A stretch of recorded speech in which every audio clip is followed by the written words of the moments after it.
difference. Christians do bring an element of salt and light to contemporary affairs. Our Lord said that we were to be in the world and not of the world. If we as Christians will allow God to melt our hearts, the same fire that is melting us will melt those around us.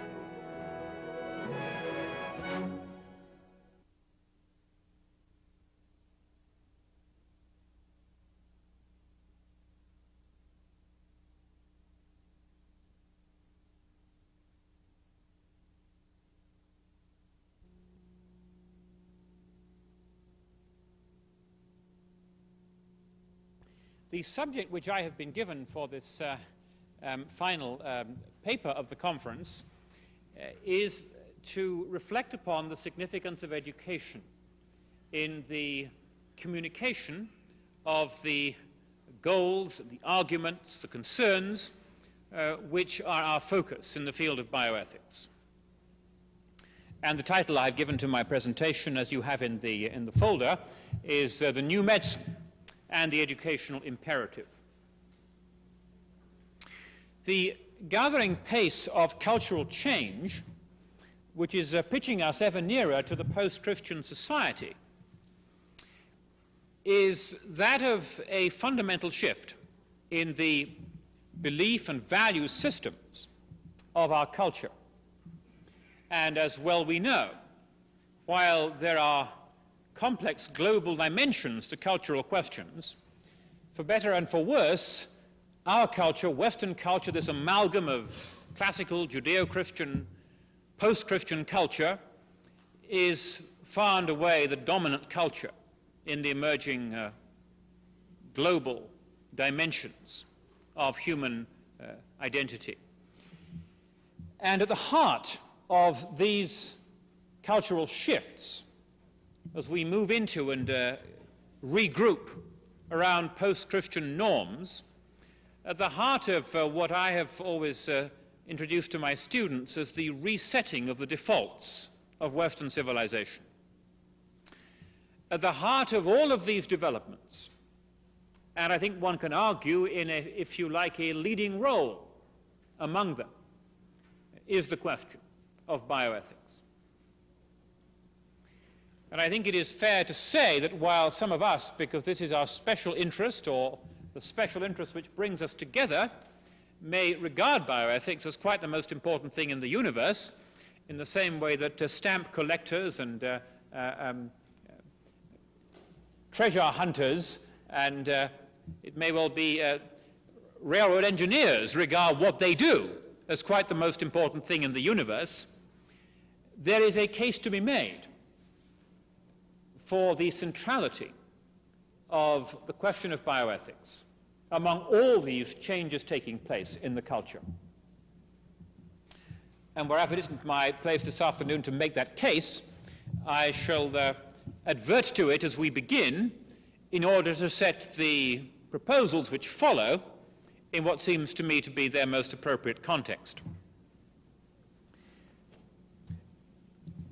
Because even though here we are, 200 and some of us, from North America and some other parts of the world, even though the work of the Center for Bioethics and Human Dignity and the co-sponsor organizations has resulted in this momentum of conferences and publishing, we are well aware that whether we are speaking about the Christian church, whether we are speaking about those who are broadly conservative in our culture, whether we are speaking about any of the groupings out of which we come, that bioethics is at best something of a Cinderella among the listing of concerns. If we put out around our churches or our other institutions a questionnaire asking the mass of people to list areas of political, public, moral concern, we may not doubt that abortion would feature high on the list, but the broader question raised by bioethics in its unfolding agenda would feature far down below all manner of considerations which, although significant and substantive, have little relevance to the systemic changes taking place in the culture. They are epiphenomena of these changes. They aren't themselves at the heart and the root of what is going on. And that, it seems to me, in passing, is perhaps the central educational challenge facing us, as those who are enlightened in these matters, as those who are the elite of understanding. Because if it is given to us to see the significance of the questions which we are discussing, before ever we shall convince others to take action on the particulars, they must be convinced that this agenda is an agenda of high significance. And perhaps I could risk adverting here to the role of the abortion controversy in this wider discussion, and to make what I hope will be a sufficiently nuanced statement to represent my point of view. When I address controversial subjects in my teaching, I will always say to the students, well, I'm going to make some provocative comments here. I'm not going to let you see my footnotes, but there are lots of footnotes, there are heavy qualifications here. We're just getting the text because, we haven't got long. But the abortion controversy has played a very strange role in this whole development of Christian Hippocratic approaches to bioethics. At one level, it has, of course, been the catalyst of response on our part. And without it, many of us as individuals would never have got into these discussions. Many of those in medicine, nursing practice, pastors, people in public policy, were first brought into this whole area of discussion, and some of them brought into their profession because of their anxieties as to the spread of liberal abortion in most of the jurisdictions of the Western world. It has been a catalyst. And I think it's interesting that in the context of this conference, it has made its presence felt in more than one way, as presenters have referred to it as the archetypal question, which bring people like us together. And as, of course, we had this display and discussion of the display items coming into our agenda formally and informally over the last 2 days. The abortion question has been a catalyst. It seems to me, however, that it has also come to play a significant negative role in the development of what it is that we are seeking to do. And I say that as one who's written 2 books on abortion, one of which, if I get around to it, is due for revision this summer, and who has marched and who has signed and done all the things which many of us have done. When the books are written, when the history is recounted of these hinge days at the close of the 2nd millennium and the beginning of the 3rd, these years of dramatic shift in which the future of our culture is being shaped, I believe that 2 comments, 2 observations will properly footnote the significance of the abortion question. The first is that not only were we taken unawares by it in the first place, but that what we did and have done in response to it has been sadly too little. And that seems to me to be a commonplace. But secondly, that even so, the role it has placed in first catalyzing and then fixating our concerns has prevented us from moving beyond it, in recognizing that abortion is a dreadful symptom, but it is a symptom. It is not the disease. It is not abortion which is wrong with the culture. Abortion is just the most crass and widespread of the tragic moral follies and crimes to emerge out of a medical scientific culture which has abandoned its bearings in the Hippocratic Judeo-Christian tradition and sought to reinvent itself in terms of the future. And those of us who've been seeking over the years, and yet have made some references to the things that I have done in the past, and a number of us have these stories to tell. as we have sought to catalyze conservative, Christian, and Protestant bioethics over the years, those of us who have sought to do this have been deeply frustrated by the failure of agencies, funding bodies, individuals to take that one point. And I do believe that the face of Christian bioethics would be altogether different today if, let us say, all of the pro-life activities of the last 25 years had tithed to fund forward-thinking research into bioethics. If funding agencies and well-placed individuals could even today take that matter seriously, we might have the beginnings of the kind of institutional response we shall need if, even as a tiny minority on the fringes of the great medical scientific complex which is centered on the NIH, we are to make any kind of inroads in the development of public policy and public perception, which are, of course, the central themes of our conference this year.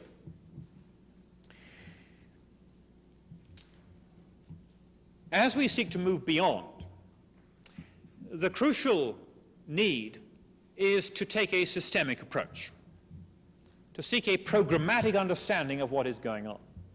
And that is a part of what I sought to argue in my book, The New Medicine. We need to have a template, a model, an alternative paradigm.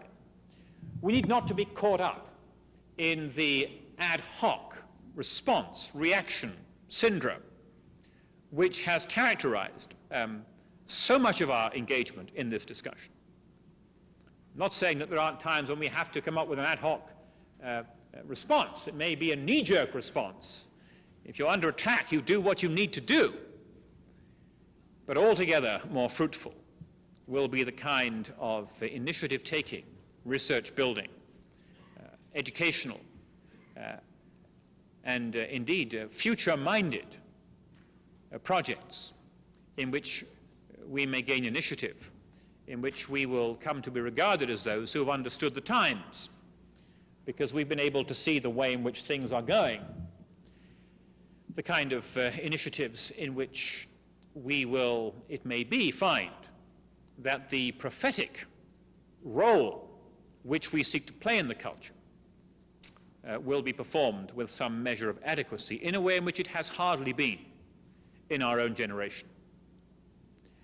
While we find ourselves 200 and some gathered here these days, we know that not many of us are among the leaders even of the kind of conservative Christian constituencies of which we are a part, for whom historically the questions of bioethics, sometimes including abortion, but certainly those questions beyond abortion, have been mere footnotes in their institutional agendas. Now, I said that I believe bioethics, in fact, to be the linchpin of our cultural malaise. And that is for one very simple reason, that the root of any culture lies in its conception of what it means to be human. The idea of human nature, what it is to be one of us, the entailments of species membership in Homo sapiens sapiens. This is the central question in any culture, primitive, modern, Christian, post-Christian.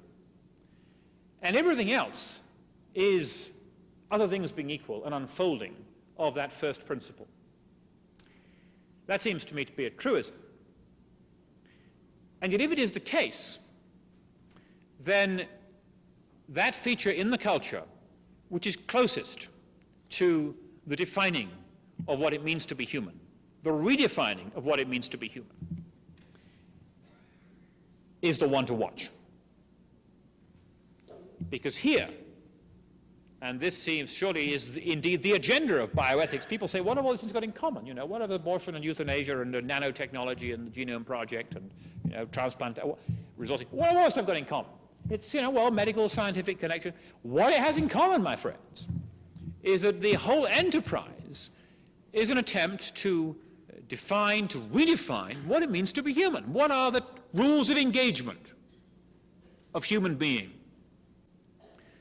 the practical, ethical structures which govern the way we should be treated and the way we should behave, used as the key to who we are. The classic instance of this, which I illustrate, is from the Warnock Report, which was the British government's document in the area of in vitro fertilization. Of course, another great British invention. We shower these things upon the world, and Americans typically exploit them and do well with them. In vitro cloning, of course, like in an earlier generation. I mean, antisepsis and anesthesia. I mean, these are all things from where I come from. And people where I've come from, by and large, don't do very much with them. Others have better ways of exploitation. But the British government's report on in vitro fertilization issues, the Warnock Report, was a very significant document. I mean, if you will have this notion of a 14-day cutoff period for embryos, you know, before and after, that kind of modeling came out of that document. And the Warnock Report, in a memorable paragraph, addresses the question of the nature of the human embryo, which of course is now once again the question as we face the stem cell cloning nexus of discussion today, and these attempts to reinterpret or to reframe the congressional authority for public funding of embryo research. The Warnock Report deftly, although somewhat crassly, sidesteps the issue. They say, although many of those who brought evidence to us, people of course like us, sought to focus the question, what is the human embryo, we consider that question to be a question which we can't resolve. And so they say, we will proceed immediately to address the deliberative question of how we should treat the human embryo. Now, I believe that that little sentence from the Warnock Report indeed could be set as a banner over the closing years of this millennium and the opening years of the next. Because they did not choose to address the question of what it means to be a human embryo. Partly, of course, because it's obvious what it means to be a human embryo. I think I've referred at various places to the question which I believe I was the first person ever to ask in the history of the West. What kind of being is the chimpanzee embryo? And I believe that question has never been asked before, because persons who do work on chimpanzee embryos know very well what kind of being chimpanzee embryos are. They are chimpanzees in embryo. And because there's no great debate about chimpanzee abortion, they can say that and sleep soundly at night without the need to retool the way in which they think about this earliest form of one of our rather similar mammalian species. My point is, we can never ask the question, how is it right, or if we want to refrain from moral terminology and get into public policy speak, how is it appropriate to treat a human being, unless we have some inkling at least of what it means to be a human being. And the fragmentation of the Western tradition is nowhere more evident than in this sidestepping of what ultimately is the central question of the culture. And it is, of course, in bioethics, in the debates about the embryo, and in 1,000 other debates, that this question is being posed, that this question is being sidestepped, and that it is being responded to with essentially a raft of procedural concerns. And so instead of answering the question, what is a human being, we say, well, we have to give human beings autonomy, whatever they are. Due process is the answer. And, of course, the fact that that in turn derives from a kind of hidden, continual acceptance of settled assumptions about the nature of the beast, which will run out, which won't endlessly sustain this response, which is essentially procedural in character, is lost on those who are its proponents. This is one reason why bioethics never looks quite as bad when you come to look at the substantive discussions than when you look at the principial discussions.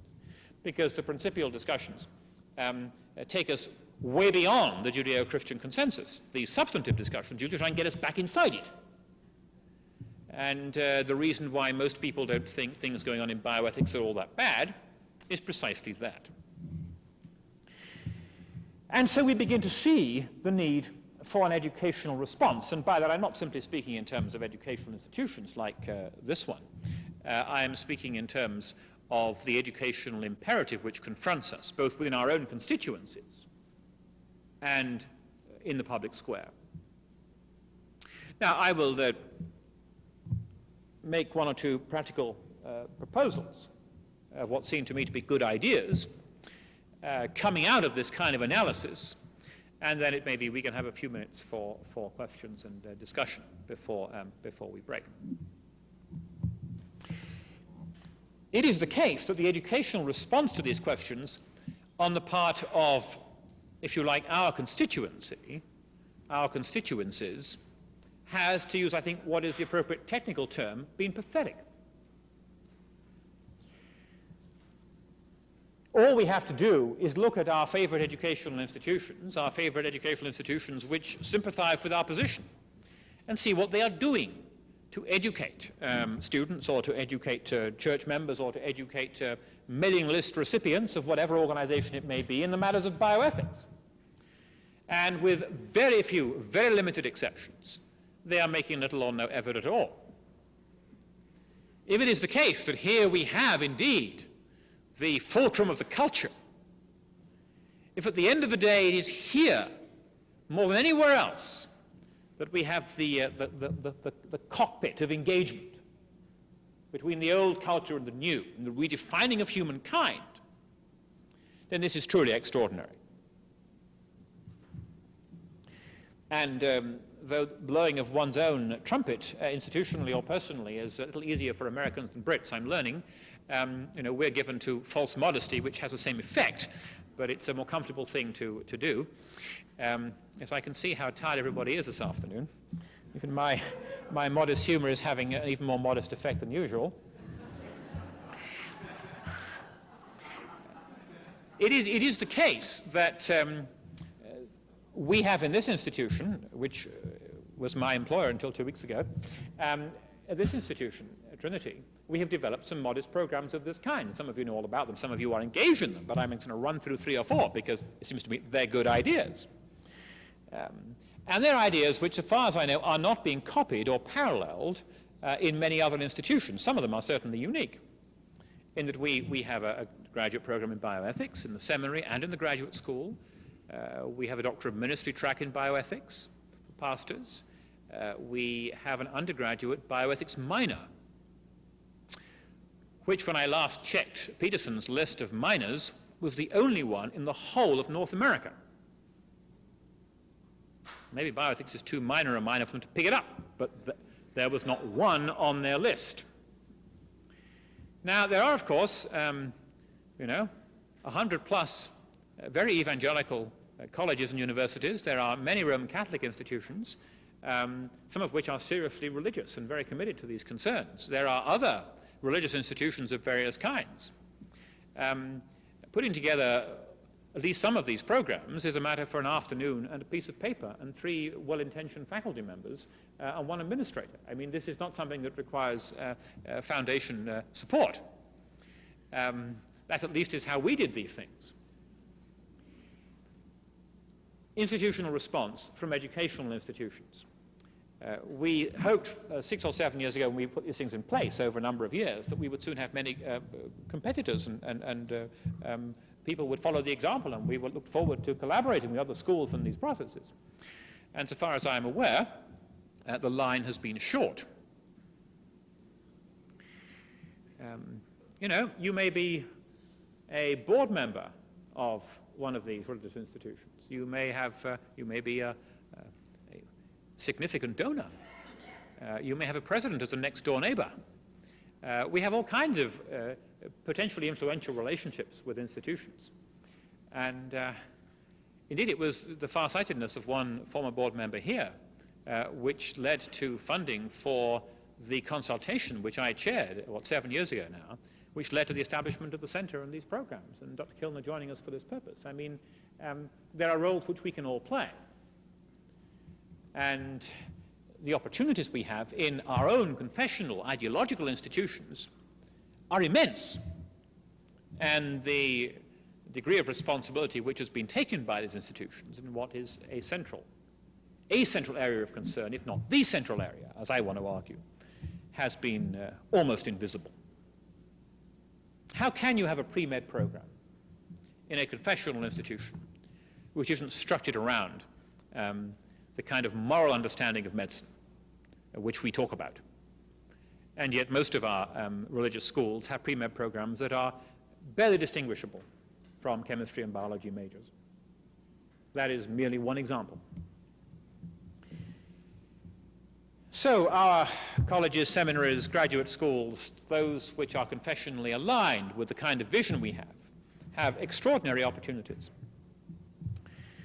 Secondly, a word about professional networks. Several of the co-sponsors of this conference process are Christian professional networks, and there are others out there.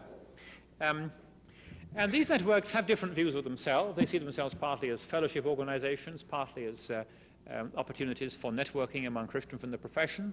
They see themselves as campaigning organizations in different ways, and of course as educational organizations.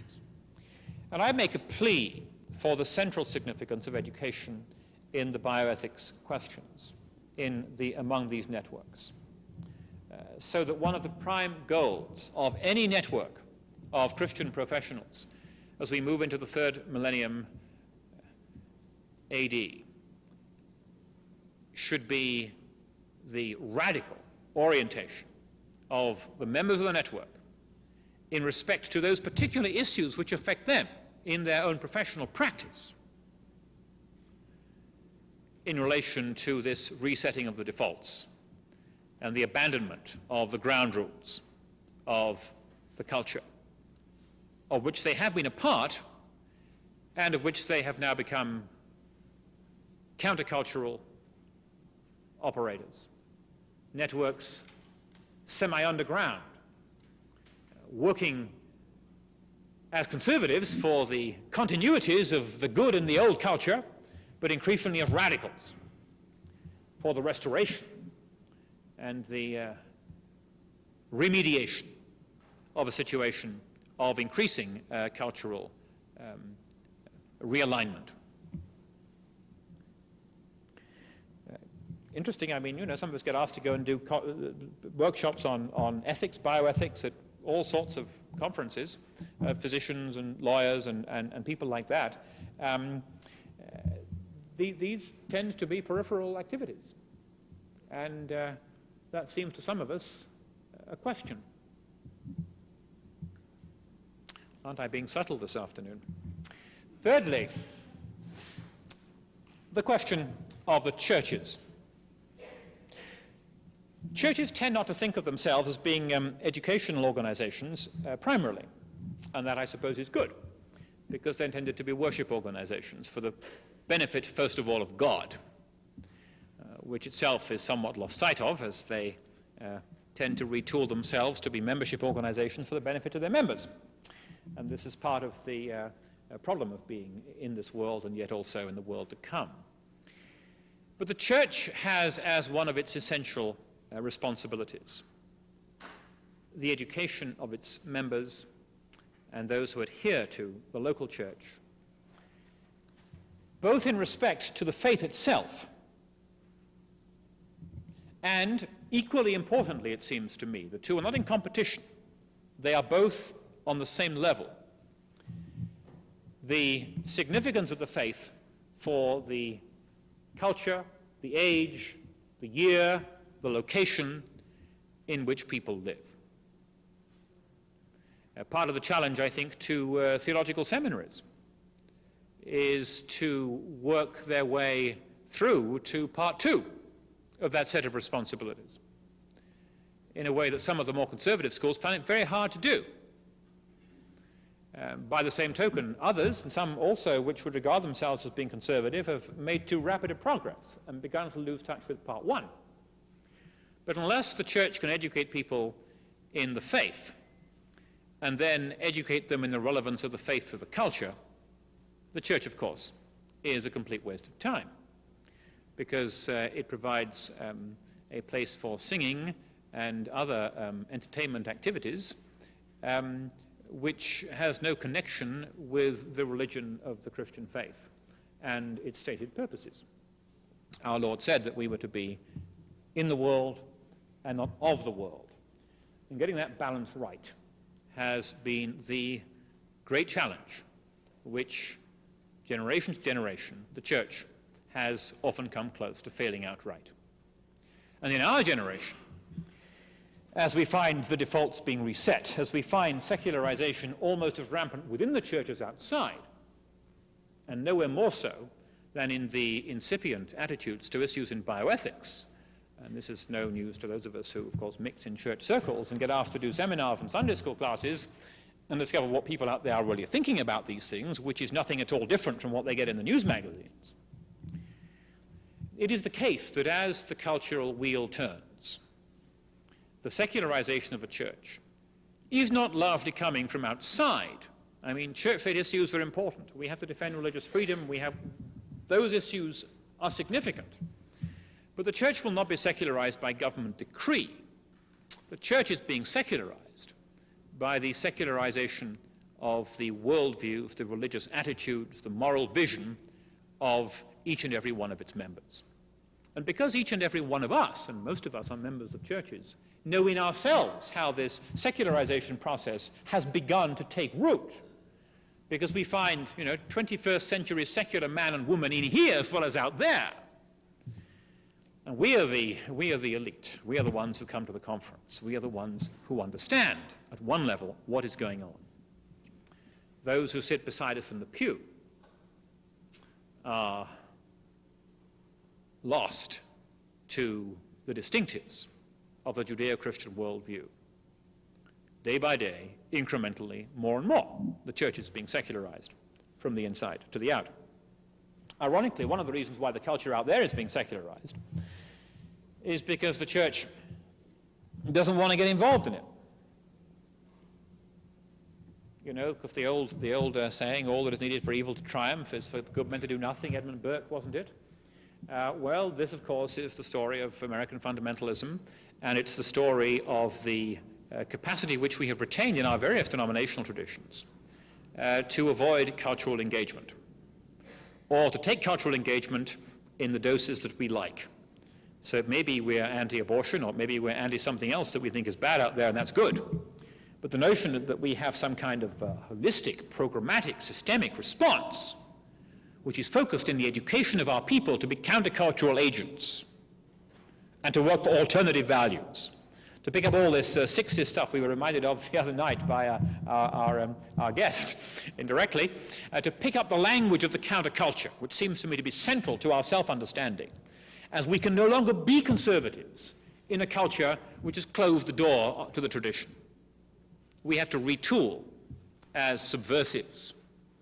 And that is something which we are proving slow to do, it's proving hard to do, and the incremental secularism, which is eating away at the heart of our churches, needs to be challenged radically.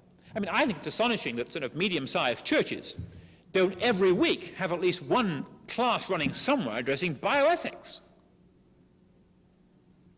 I go along and speak at somewhere, and I'm asked to go on Sanctity of Life Sunday or some sort of safe occasion when you can say all this stuff, and they pull somebody in from the outside. And at the end, you say whatever you like about abortion in vitro, and people come out and say, this is my baby, and here's my sister who was a surrogate. Isn't that wonderful?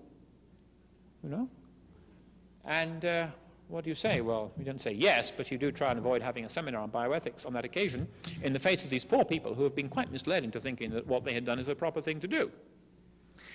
Surrogacy is a good example here because some of us find it really a very offensive question, and yet unless you really have got into some worldview stuff here, it does just seem to a whole series of incremental good intentions, pave the road to non-commercial surrogacy.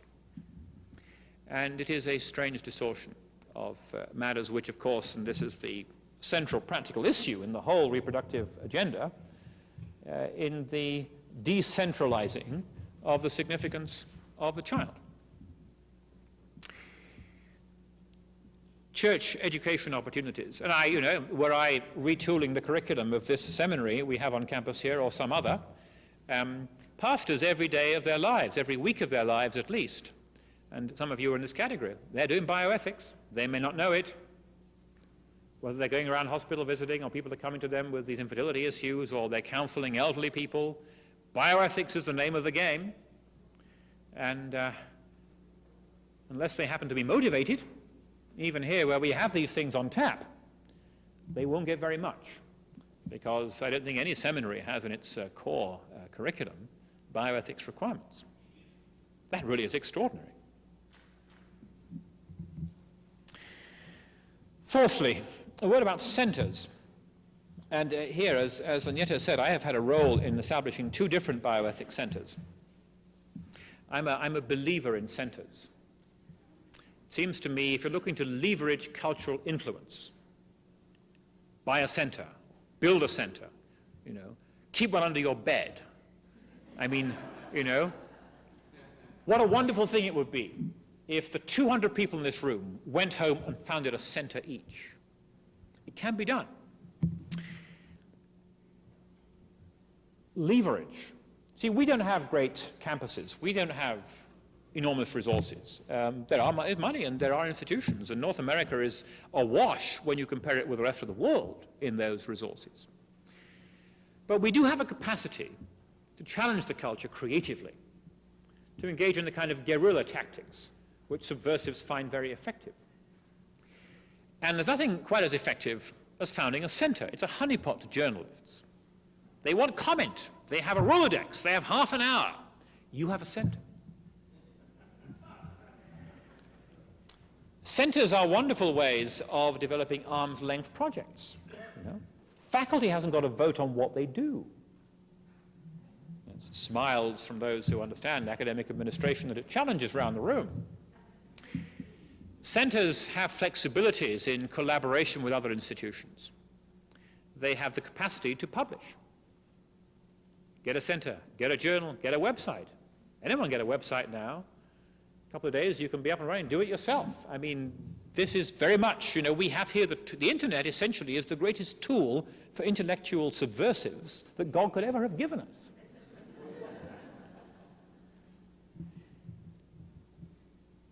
We need to develop centers and comparable projects which are modestly resourced, creatively engaged and administered, and ideologically committed to an alternative worldview. And through this, if you like, appropriate technology, we don't have to have billions of dollars to do these things, although if anybody has some on tap, I'd be happy to see them afterwards, and there are even more things we could do. But there is, if you like, an appropriate technology response here, which has been the response of those of us who've been involved with the Centre for Bioethics and Public Policy in London, and the Centre for Bioethics and Human Dignity here on this campus. Leverage, creativity, and countercultural effectiveness. We have our schools, we have our networks, we have our churches, we have the opportunity to seed centers and similar projects.